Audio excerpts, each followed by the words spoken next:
안녕하십니까. 감사 스마일입니다. 7월 4일 토요일 아침 방송 기쁘게 시작하겠습니다. 오늘의 한 줄 명언은 넘어진 것은 당신의 잘못이 아닐 수 있습니다. 그러나 일어서지 않는 것은 당신의 잘못이라는 것을 꼭 명심하는 오늘 하루가 되셨으면 좋겠습니다. 네, 토호제 주간 통계 7월 2일 기준으로 해가지고 아파트 랩에서 이렇게 만들어 주셨는데, 과천을 제외하고 토호제 전 지역인 40개 지역, 그러니까 39개 지역이 다 상승으로 다들 아시겠지만 상승을 하고 있습니다. 그리고 새롭게 지정됐던 구리라든지 용인, 기흥, 화성, 동탄도, 특히 화성, 동탄은 계속해서 지금 전국 1위의 주간 상승률을 보이고 있는데, 제가 서울 아파트 73주 연속 상승이다, 전세 상승률 5.1%가 올랐다라는 이야기보다 지금 보니까 여러 가지로 이제 이재명 정부의 이제 부동산 정책에 대해서 상당히 부정적으로 또 생각하시는 분들이 많은 것 같아요. 일단은 그 내용도 좀 간단하게 좀 살펴드리면, 지금까지 1년 전에 이재명 정부가 출범해서 부동산 대책을 펴서 이제 집값을 안정시킬 것이다라는 그런 기대를 많이 가졌었는데, 1년이 지난 최근에 여론조사를 확인해 봤더니 긍정평가가 급감하고 있고, 그리고 부정평가는 지금 폭증하고 있습니다. 부정평가의 주된 이유는 다들 아시겠지만 집값 상승이라든지 대출 규제, 그리고 서울과 30대의 부정평가가 제일 높은데, 많은 사람들이 아직도 이재명 정부에서 집값을 안정시키고, 그리고 중산층 이하 서민들을 갖다가 위에서 내 집 마련을 갖다 도와줄 거라고 이렇게 생각하시는 분들이 있다라고 하면 빨리 생각의 전환이 필요하다는 말씀을 드리면서, 감사 스마일이 오늘 토요일이고 해서 전반적으로 서울과 수도권 현재 시황을 갖다가 리틀백님의 커피챗을 토대로 한번 이야기를 드릴 테니까 오늘 방송 끝까지 시청해 주실 것을 이야기 드리고, 서울 아파트뿐만 아니라 지금 서울과 맞붙어 있는 경기도, 그 다음에 경기도 외곽 지역까지도 지금 이런 분위기가 확산되고 있고, 또 그동안 집을 갖다가 매수를 갖다가 생각하지 않았던 60대, 70대 고령층에 계신 분들도 안 되겠다, 지금이라도 내 집 마련을 해야 되겠다라는 이런 생각에 지금 전환이 시장에 펼쳐지고 있다는 사실을 꼭 기억하셔야 된다는 말씀 드립니다. 그리고 땅집고에서 이번 동탄, 기흥, 구리 3중 규제 이후에 풍선 효과로 오를 지역은 어디로 보시나요? 라고 이제 이렇게 사지선다로 해서 이제 이렇게 설문을 했는데, 남양주 다산이 압도적으로 1등이고요. 그 뒤를 안양시 만안구, 그리고 기타의 김포, 고양시 덕양구라든지 의정부가 있는데 21%, 여기서 좀 안 보이는데 21%가 감사 스마일이 예상하고 있는 고양시 덕양구라든지 그 다음에 김포, 검단, 그 다음에 의정부, 그동안 오르지 않았던 지역이 아마 반사 이익을 풍선 효과로 볼 수 있을 거다. 그리고 제가 계속해서 이야기 드리지만 아직 GTX A 3단계가 아직까지 정확하게 언제 개통을 하겠다라는 일정이 나오진 않았지만, 그래도 올 하반기에 개통을 하게 되면 그 파급 효과는 생각보다 클 거라는 것들을 많은 사람들이 알고 있고, 이 동탄역 롯데캐슬 때문에 특히 GTX A의 도보 역세권 아파트의 인기는 더욱더 높아졌다는 것을 많은 사람들이 알게 되었습니다. 그렇기 때문에 감사 스마일의 이야기에 귀를 기울이셔서 지금 마냥 3기 신도시만 기다리지 마시고 3기 신도시 주변에 있는 내 여력에 맞춰서 직주 근접이라든지 여러가지 자녀를 갖다 양육하기 좋은 그런 곳을, 나만의 서울을 꼭 찾으실 것을 조언드립니다. 그리고 서울 경기 지하철 황금 노선이 탑 7으로 이제 이야기를 해주셨는데, 2호선부터 신분당선, 9호선, 3호선, 7호선, 수인분당선, 8호선이 1등부터 7등까지 되어 있는데, 물론 2호선부터 8호선까지가 이 노선이 정말 황금 노선인 거 감사 스마일도 인정합니다. 하지만 GTX A가 남북으로 이제 연결되는 올 하반기가 될 경우에는 진짜로 수도권의 교통혁명이 될 것이고, 수도권의 집값의 게임 체인저가 GTX A가 가져올 거라는 말씀을 드리기 때문에, 만약에 내가 종잣돈이 어느 정도 있고 그나마 지금 대출 여력이 되시는 분들은 GTX A 서북부에 있는 역세권을 갖다가 관심 가져야 된다는 말씀 거듭 강조해서 이야기 드립니다. 그리고 강남과 송파의 재건축 최대어인 음마아파트와 잠실 주공 5단지가 사업 시행 인가를 득했습니다. 다시 한번 축하한다는 말씀 드리고, 물론 음마아파트라든지 잠실 주공 5단지를 갖다 감사스마일 이야기 드린 이유는 일단은 그래도 서울에 아파트 공급을 갖다가 할 수 있다라는 이런 반가운 소식을 갖다 드리는 거고, 진짜 지금은 수요만 억제해서는 안 되고 무조건 어떻게든 공급을 해 나가야 된다는 말씀을 다시 한번 이야기 드리고, 7월에 국민과의 대화의 시간에 이재명 대통령님께서는 반드시 국민의 이런 이야기들을 갖다가 꼭 청취하셔가지고 수요 억제라든지 그 다음에 규제로만 집값을 잡을 수가 없고 시장에 맡겨놔야 되고 공공으로만 분양을 갖다 하려고 하지 말고 민간의 힘을 갖다가 빌어야 된다는 이야기를 다시 한번 이야기 드립니다. 그리고 지금 박정우님께서 음악이 멈출 때 의자는 부족하다. 이게 어떤 뜻이냐면 지금 코스피가 이제 7월 달에 물론 기로에 서 있는데 반도체주는 계속적으로 상승할 거다라고 이야기를 하시는 분들이 많이 있지만 감사스마일 제 개인적인 생각은 또 아닐 수도 있다. 그렇기 때문에 미리미리 이런 것들을 대비해 나가실 것을 이야기 드리고, 모르겠어요. 뭐 제 이야기 안 듣고 계속적으로 코스피 투자하려고 하시는 분들께 뭐 제가 뭐 막을 수는 없겠지만 중요한 거는 이렇게 상승을 하다가 제가 올 하반기에는 위험할 수도 있기 때문에 미리미리 이런 것들을 대비하는 현명한 감스님들이 되실 것을 조언드립니다. 감사스마일이 본론으로 들어가기 전에 어제 정부 믿고 4년 기다렸는데 분양 사기, 고향 창릉 S3블럭 사전 청약 당첨자들 피눈물 흘리는 이유에 대해서 제가 어제 영상을 업로드를 했는데 정말 많은 분들이 댓글을 남겨주셨고 저도 상당히 놀랬습니다. 그 정도로 지금 고향 창릉 S3블럭 사전 청약 당첨자분들은 정말 이번 이 모기지 퇴출, 그러니까 모기지를 갖다가 지금 없애는 이런 유업 나눔형 전용 모기지론을 갖다가 말 그대로 폐지 축소를 갖다 하는 것에 대해서 납득이 안 간다. 그리고 감사스마일도 이거 관련해가지고 진짜 이렇게 해서는 안 된다라는 이야기를 어제 강하게 이야기 드렸는데 제 영상이 그나마 조금 도움이 되기를 갖다가 간절히 바라고요. 그리고 제가 원래 감사스마일이 내세운 모토가 댓글을 갖다가 무조건 남겨드리겠다라고 제가 약속을 드렸는데 어제 같은 경우에는 댓글이 정말 많이 달려서 제가 어제 또 상담도 있었고 또 여러 가지 또 일정이다 보니까 댓글을 한 분 한 분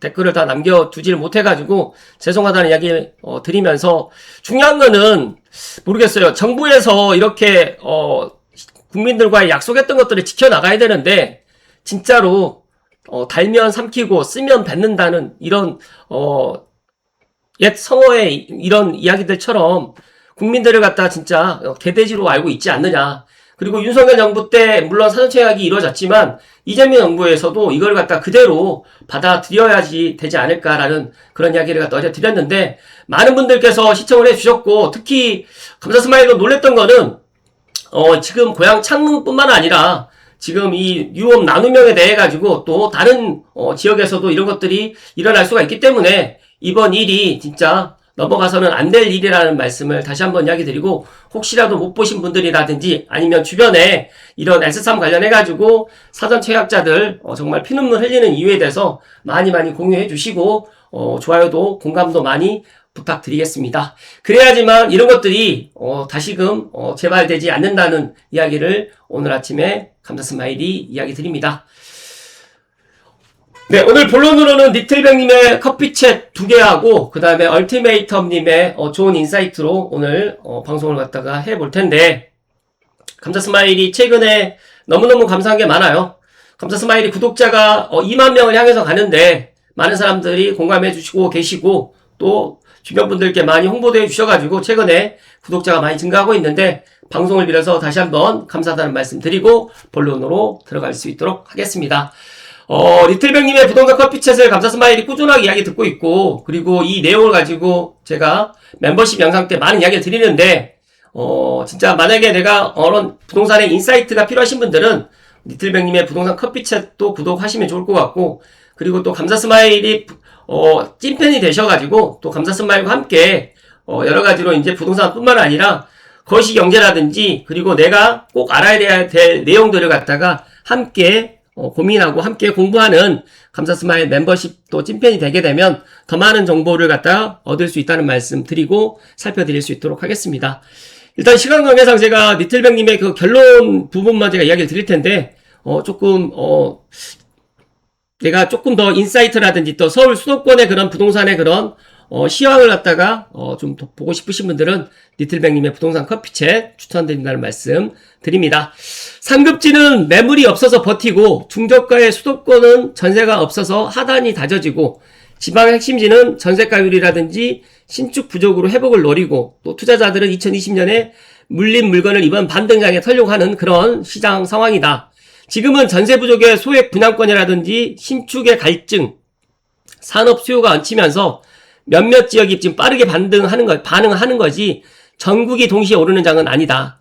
그리고 앞으로 지방과 비규제장을 볼 때 5가지 조건을 먼저 보는 것이 좋다라고 이야기를 해주셨는데, 전세가 실제로 부족한지, 그 다음에 신규 입주 물량과 단기간에 적거나 흡수가 가능한 지역인지, 그 다음에 신축 갈증이 큰 핵심 입지인지, 산업 일자리라든지 학군이라든지 정비라든지 이런 수요 명분이 있는지, 그리고 물린 투자자 매물을 뚫을 현지 실수요가 붙는지, 이런 것들을 갖다가 좀 보시는 그런 인사이트가 있으면 좋을 것 같고, 다른 대도시들 같은 경우에도 공급 부족이 일단은 가장 큰 지지대라는 말씀 드립니다.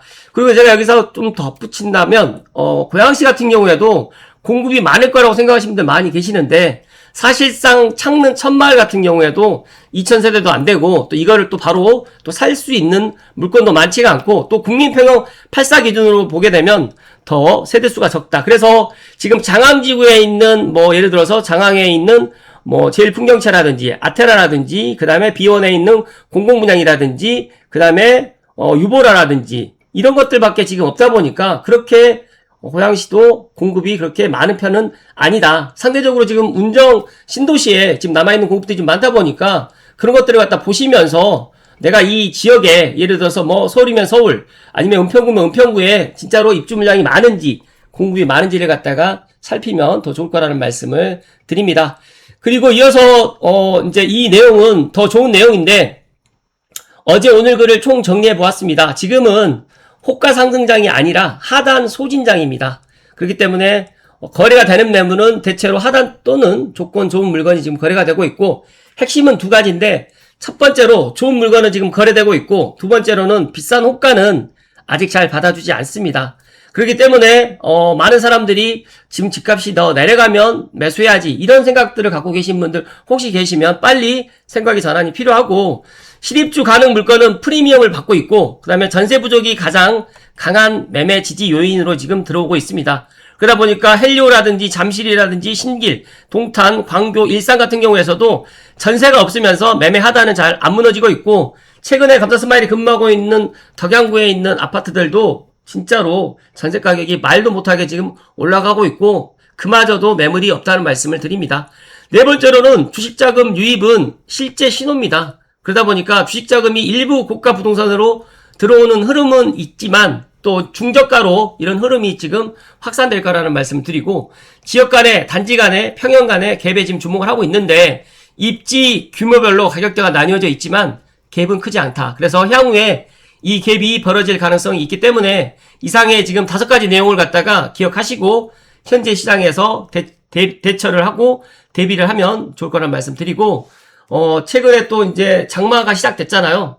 장마가 시작되어서 이제 습도가 높다 보니까 더욱더 지금 무더운 여름인데, 항상 화이팅 하시고 또 개인 건강 관리도 잘 하실 것을 기원드립니다. 그리고 이거는 알고 계신 분들 알고 계시겠지만 지금 닥치고 지어야 되는데, LH 사장은 지금 8개월째 공석입니다. 그리고 전쟁은, 그러니까 이 정부의 부동산 공급 정책을 보게 되면 이러한 생각이 먼저 들죠. 정부는 주택 공급을 늘리겠다라고 지금 말은 하지만 실제로 지금 행동을 하지 않고 있어요. 그리고 지금 LH 한국토지주택공사의 수장은 8개월째 지금 공석 상태에 있다 보니까 더욱더 이런 공급을 갖다 하겠다라는 것들이 와닿지 않고 있고, 실제로 지금 LH에서 공급을 하겠다는 이야기도 그렇게까지 현실적으로 피부로 지금 체감이 되지 않는 게 현실이라는 말씀 드리면서, 앞으로 올해가 문제가 아니라 내년과 내후년이 더 큰 문제라는 말씀 드리면서 특히 3기 신도시 LH개혁위원회에서 3기 신도시의 방향을 올 하반기에 결정을 질 텐데 그 결정의 방향이 하루빨리 나오고 또 LH 사장도 하루빨리 지금 채워져서 닥치고 지금 지어야 된다는 이야기를 감사스마일이 강조해서 이야기 드립니다. 그리고 진짜로 이 얼티메이텀님의 인사이트는 정말 훌륭합니다. 그래서 제가 오늘 두 가지 이야기 드릴 텐데 서울 입주 물량은 사상 최저치입니다. 우선 서울시 자료기 때문에 논쟁의 여지가 없고요. 다들 알고 계시겠지만 2027년에 서울 입주 물량이 26년보다 거의 한 9,900호, 약 36.5%가 좀 줄어듭니다. 그렇기 때문에 공급 절벽 위에서 또 하나의 지금 절벽이 생기는 셈이고 2026년에서 27년 서울은 2년 동안 평균 1년치 수준의 입주 물량만 받는 시장이 되게 되고 그리고 이것은 단순한 공급 감소가 아니라 전세와 월세 시장의 압력을 구조적으로 키우는 공급 공백입니다. 새 아파트 입주가 줄게 되면 기존 주택의 전세 배전도 둔해지고 또 임차인은 더 비싼 전세나 월세를 선택하기 때문에 결국 매수로 밀려날 수밖에 없습니다. 그런데 진짜 문제는 어쩌면 그 다음입니다. 왜냐면 지금 올 하반기부터가 실제로 이제 내년과 내후년에 서울뿐만 아니라 경기도에 입주 물량이 많으면 이런 것도 해소가 되겠지만 28년까지 서울 아파트 입주 물량도 이제 더욱더 지금 감소할 예정이고 26년을 갖다가 합쳐놓은 게 27년과 28년에 지금 입주 물량이라고 보시게 되면 진짜 지금부터 이재명 정부에서는 진짜 닥치고 입주 물량을 늘리게 한 방안을 갖다가 생각을 해야 됩니다. 서울에서 이제 앞으로 15억 이하의 아파트는 사라지게 되지 않을까. 그리고 감사스마일이 계속해서 이야기 드리고 있는 6억에서 9억 사이 아파트도 이제 모든 이제 아파트가 10억 이상으로 올라가지 않을까. 그러다 보니까 정부에서는 부랴부랴 비아파트 공급을 늘리기 위한 여러 정책을 찾고 있고 그리고 올 7월 달에 국민과의 대화의 시간에 이런 것들을 진짜 따져보고 그런 대책들을 갖다가 마련하려고 지금 시간을 갖는 것 같은데 부디 문재인 정부 때 지금 부동산 정책의 실패를 갖다가 맛보았기 때문에 민주당 정부에서 지난 부동산 정책 실패에서 어떤 교훈을 얻었는지 아직 분명하지 않는다고 하지만 분명히 교훈을 갖다 얻어서 반대로 해야 된다는 말씀 드립니다. 그리고 정말 배워야 할 교훈은 단순한데 부동산 시장만큼은 구호로 움직이지 않습니다. 그렇기 때문에 다주택자를 악으로 규정하고 또 전세가 늘어나지 않고 세금을 올린다고 해서 월세가 낮아지지 않고 아파트 공급 없이 서울의 주거 안정은 만들어지지 않습니다. 그래서 이번 정부가 같은 길을 더 빠른 속도로 지금 반복한다고 하면 결과도 크게 다르지 않을 거다. 그렇기 때문에 지금 1년이 지난 이 시점에서 문재인 정부 때보다 지금 더 빠르게 지금 가격이 올라가고 있고 이미 서울은 문재인 정부 시절 2021년, 22년 전고점을 다 돌파했고 나머지 전고점이 돌파되지 않은 나머지 지역도 빠르면 올 하반기, 늦어도 내년 상반기에는 다 돌파를 할 거라는 말씀 드리기 때문에 부디 감스님들만이라도 만약에 내가 집이 없고 무주택자이신 분들은 진짜 내 여력에 맞춰가지고 지금 움직여야 될 때라는 말씀을 강조해서 이야기 드립니다. 그리고 한 가지 더 이야기 드리면 연일에 상승하는 전세, 월세 진짜 문제는 대책이 있을 수 없다는 점입니다. 얼티메이텀님께서도 첫 번째 집이 독바이역에 있는 북한산 현대힐스테이트 3차였던 것 같아요. 근데 여기도 지금 1,300가 훌쩍 넘는 단지인데 전세가 빵건입니다. 제가 우스갯소리로 감사스마일이 요즘에 중개거래가 안 돼요. 전세하고 월세 물건이 없다 보니까 중개거래가 안 되고 특히 또 매매를 갖다가 또 진행을 갖다가 하려고 하면 일단 또 대출이 안 나옵니다. 그러다 보니까 작년 재작년에는 이 정도까지 대출이 나오지 않아, 그러니까 이 정도로 집장만 하기 어렵지 않았는데 지금은 사실상 집장만 하기, 특히 9억 원 이상, 15억 원 이상은 더욱더 힘들고 지금 9억 원 이상도 제가 알고 있기로 상당히 힘든 구간이라는 말씀을 드립니다. 그렇기 때문에 2030 세대들이 더욱더 분노하고 있고, 그러니까 전세나 월세가 없으니까 내 집 마련을 해야 되는데 내 집 마련을 갖다 하려면 대출이 돼야 되잖아요. 근데 대출이 안 되는 거예요. 그렇기 때문에 정말로 앞뒤로 지금 막혀있는 그런 상황이라는 말씀 드립니다. 그렇기 때문에 현재 서울 주택시장에서 매매가격 급등보다 더 심각한 문제는 전세라든지 월세 지금 동반 상승이고 매매시장은 정부가 대출 규제라든지 세금 강화, 거래 허가제, 청약 규제 같은 수단으로 수요를 늦추면서 시간을 벌 수 있지만 임대차 시장은 다릅니다. 그래서 전세와 월세는 투자 수요가 아니라 거주 수요. 그러다 보니까 사람이 살 집을 구해야 되는데 살 집이 없어요. 그렇기 때문에 울며 겨자 먹기로 좋지 않은 집임에도 불구하고 내 집 마련을 하고 있는 것들이 이 올 상반기에서 지금 하반기로 이어지고 있고, 올 하반기에는 진짜 더 큰 문제가 될 거라는 말씀을 감사 스마일이 몇 달 전부터 계속 그런 이야기 드렸고, 제가 심지어 작년에도 그런 이야기를 정말 많이 드렸지만 아직까지 와닿지 않는 분들이 더 많고, 감사 스마일 TV가 그렇게 인지도가 높지 않다 보니까 무주택자분들이 더욱더 이런 것들을 피부에 와닿지를 못하는 것 같아요. 그렇기 때문에 부디 제가 이야기한 내용들을 꼭 명심하셔야 되고, 이런 것들을 지금 정부의 정책 위반자라든지 이재명 대통령도 아셔야 된다는 말씀을 드립니다. 결국 정부가 매매 수요를 누르게 되면 일부 수요는 임대차 시장에서 더욱더 오래 머물게 되는데, 이 임대차 시장에 이런 것들이 안정될 가능성이 생각보다 이재명 정부 끝날 때까지 어려울 거라는 말씀을 좀 드립니다. 그래서 전월세 시장에는 마법의 대책이 없습니다. 가격을 찍어 누르는 대책은 매물을 숨게 만들게 되고, 대출을 풀어주는 대책은 가격을 더 밀어 올릴 수밖에 없습니다.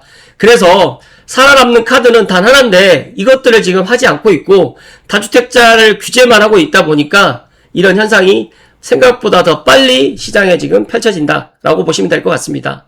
그 결과 임대 물건을 지속적으로 감소하는 동시에 건설사 입장에서도 공급에 소극적인 태도를 만드는 원동력이 되었고, 지금 민간에서도 아파트를 공급하지 않아요. 그렇다고 해서 LH에서 지금 아파트를 갖다가 빨리빨리 공급을 갖다가 할 수가 없어요. 그러다 보니까 다주택자들 매물, 그 다음에 1주택자들 매물의 비거주 주택에 대해서 이제 시장에 지금 매물로 지금 내놓게 만들려고 하고 있는데, 지금 우리나라 국민들이 바보가 아니잖아요. 만약에 지금 1주택자, 내가 거주하고 있지는 않지만 이거를 파는 순간에 이제 평생 내 집을 갖다 장만할 수 없다라는 그런 심리 때문에 지금 더욱더 내 집 한 채를 갖다가 가지고 가려고 하고 있고, 또 능력이 있으신 분들은 두 채까지는 그래도 내가 한 채는 내가 거주하고 한 채는 내가 월세나 임대 수익으로 가져가야겠다는 그런 생각을 갖습니다.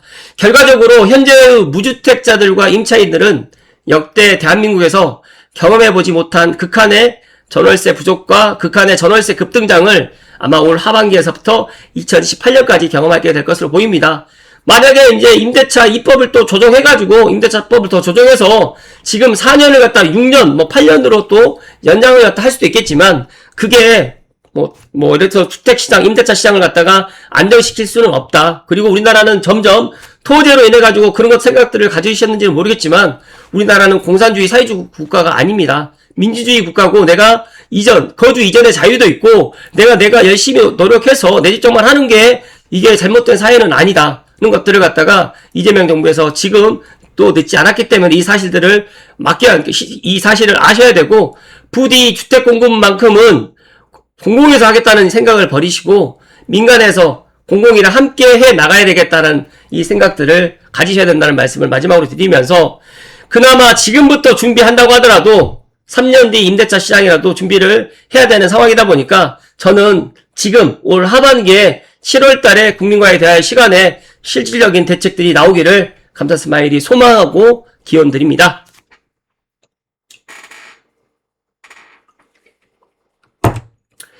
감사 스마일 생각은 그렇습니다. 많은 사람들이 감사 스마일이 몇 년 전부터 이야기 드렸을 때, 능력 있을 때 내 집 장만 하십시오.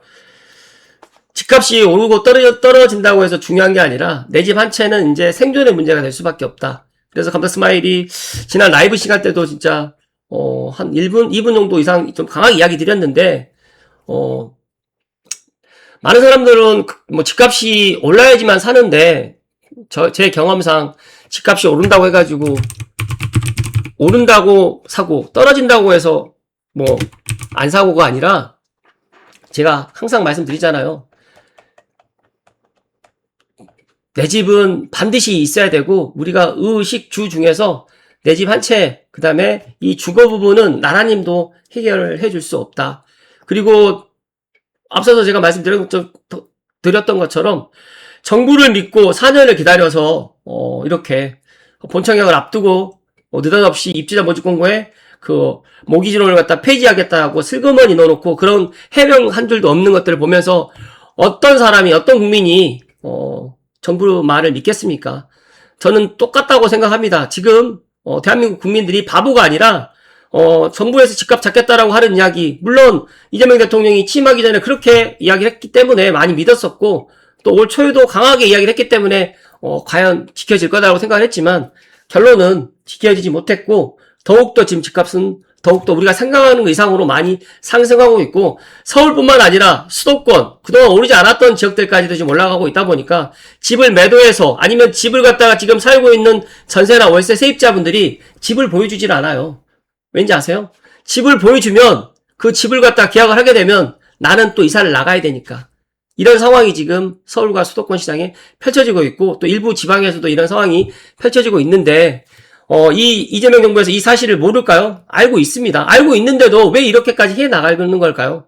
정말 아이러니한데 진짜 중산층 이하 서민을 위하는 민주당 정권에서 진짜 중산층과 서민들이 더욱더 힘들어지고 피눈물 흘리는 것들을 보면서 감사스마일이 너무너무 가슴이 아프고 제가 내 집 마련 전도사고 감사스마일이 부동산을 직업으로 택했기 때문에 이야기 드리는 것도 있을 수가 있지만 감사스마일이 제가 인생을 살아오면서 물론 여러 가지의 그런 재테크 수단이 있지만 중산층과 서민이 그래도 가장 안정적으로 재테크라든지 그 다음에 자산을 갖다 늘릴 수 있는 방법은 내 집 한 채밖에 없다는 말씀 드리기 때문에 내 집 한 채를 지금이라도 가격을 떠나서 내 능력에 맞춰가지고 나만의 서울을 갖다 꼭 부디 올 하반기에는 만드실 것을 조언드리고 그리고 창릉 신도시에 사전청약 당첨되신 분들은 힘을 모아서 진짜 국회의원도 만나시고 그렇게 해가지고 LH라든지 국토교통부 찾아가셔가지고 이런 정말 부당한 이런 것들이 시정될 수 있도록 함께 힘을 모으실 것을 다시 한번 이야기 드리면서 7월 4일 아침 방송 마칠 수 있도록 하겠습니다. 오늘도 끝까지 시청해주신 감스님들께 사랑과 존경을 드립니다. 고맙습니다.